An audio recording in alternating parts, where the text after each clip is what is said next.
টানা তৃতীয় দিনের মতো ৮ ঘন্টার কর্মবিরতি চলছে চট্টগ্রাম বন্দরে। এতে অনেকটাই অচলাবস্থা বিরাজ করছে দেশের প্রধান সমুদ্র বন্দরে। শ্রমিকরা কর্মস্থলে উপস্থিত থাকলেও বিরত রয়েছে দায়িত্ব পালন থেকে। ফলে থমকে গেছে পণ্য ওঠানামা ও খালাস। কর্মসূচির সমর্থনে আগ্রাবাদ থেকে বন্দর অভিমুখে কালো পতাকা মিছিল করে শ্রমিক কর্মচারী ঐক্য পরিষদ স্কপ। তবে যমুনা ভবনের সামনে গেলে মিছিলে পুলিশ বাধা দেয়। এর আগে সমাবেশে যে কোনো মূল্যে এনসিটি বিদেশি অপারেটরদের হাতে ছেড়ে দেওয়ার উদ্যোগ প্রতিহতের ঘোষণা দেন নেতারা।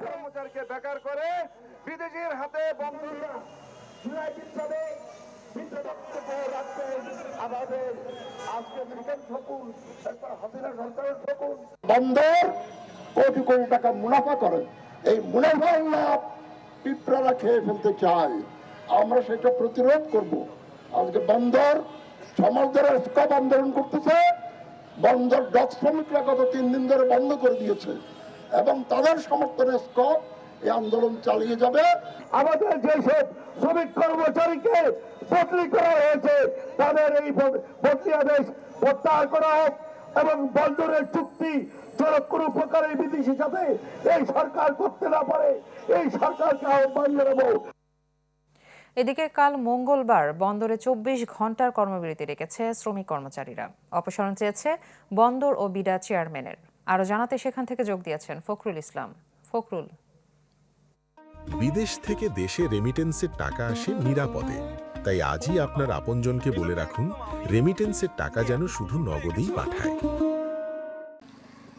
আমি এই মুহূর্তে অবস্থান করছি চট্টগ্রাম বন্দর ভবন চত্বরে। এখানে অপেক্ষা করছিলাম বন্দর কর্তৃপক্ষের বক্তব্যের জন্য, যে আজকে কিছুক্ষণ আগে এই 12:30 পৌনে 1টার দিকে বন্দরের শ্রমিক কর্মচারীরা যে ব্রিফিং দিয়েছেন, সেই ব্রিফিংয়ে তারা যে কর্মসূচি ঘোষণা করেছেন আগামীকাল সকাল 8টা থেকে পরবর্তী 24 ঘন্টা যে কর্মবিরতি, তার প্রেক্ষিতে বন্দর কর্তৃপক্ষের কি বক্তব্য বা তারা কি ধরনের পদক্ষেপ নিতে চাচ্ছেন সে বিষয়ে জানার জন্য। তবে আমরা অপেক্ষায় আছি, বন্দর কর্তৃপক্ষ যে কোনো সময় তাদের হয়তো অবস্থানটা পরিষ্কার করবে। এর আগে যেটি বিস্তারিত একটু বলা প্রয়োজন রাখে, যেহেতু গত 3 দিন ধরে শনি, রবি এবং আজকে সোমবার পর্যন্ত বন্দরে যে শ্রমিক কর্মচারীরা বন্দর রক্ষা সংগ্রাম পরিষদের ব্যানারে যে কর্মবিরতি পালন করছে সকাল 8টা থেকে বিকেল 4টা পর্যন্ত প্রতিদিন, সেটি আগামীকাল থেকে দীর্ঘায়িত হয়েছে। অর্থাৎ কালকে সকাল 8টা থেকে এটি চলবে, পরের দিন বুধবার সকাল 8টা পর্যন্ত 24 ঘন্টা। তারা শ্রমিকরা বলছে যে গত 3 দিন, আজকে সহ এই 3 দিনের যে কর্মসূচি তারা পালন করেছেন, এতে তারা সফল হয়েছেন। তবে তাদের যে অবস্থান, তারা বলছেন যে তাদের যে যৌক্তিক দাবি, এই দাবির প্রেক্ষিতে বন্দর যে 8 ঘন্টার যে কর্মবিরতি পালিত হয়ে আসছে এবং বন্দরে যে অচলাবস্থা বা স্থবিরতা নেমে এসেছে, তারা এটি চাচ্ছে না। তারা এই ধরনের কর্মসূচি থেকে বেরিয়ে আসতে চায়, কিন্তু তাদের যে আন্দোলনের যৌক্তিকতা, সেই যৌক্তিকতাকে সমর্থন দিয়ে বা সম্মান জানিয়ে বন্দর কর্তৃপক্ষ কিংবা সরকার তাদের সাথে এখনো কোনো আলোচনায় বসেনি বা তাদেরকে ডাক দেয়নি কথা বলার জন্য। কাজে তারা বাধ্য হয়ে আগামীকাল থেকে 24 ঘন্টার কর্মসূচিতে গেছে এবং তারা বলছে যে যদি সরকার এগিয়ে না আসে, তাদের প্রতি কোনো প্রকারে সহানুভূতি বা সহমর্মিতা না দেখায়, তাহলে এই কর্মসূচি আরও হয়তো ত্বরান্বিত বা বেগবান হতে পারে।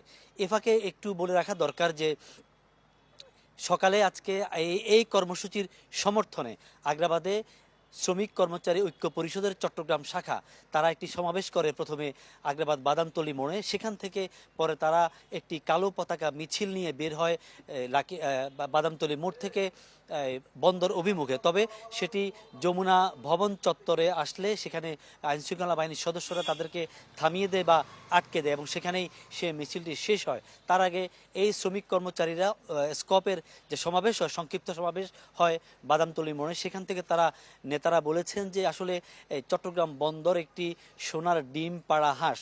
যখন যে সরকার আসে তারা এই বন্দরকে নিয়ে খেলতে চায় এবং এই বন্দরকে বিদেশিদের হাতে ইজারা দিতে চায়, তুলে দিতে চায়। তারা সতর্ক করেছেন অতীতে কোনো সরকার এটি পারেনি, এই সরকার হয়তো পারবে না। স্কপের আগামীকালকে যে কর্মসূচি সেটি বলে আমি শেষ করতে চাই।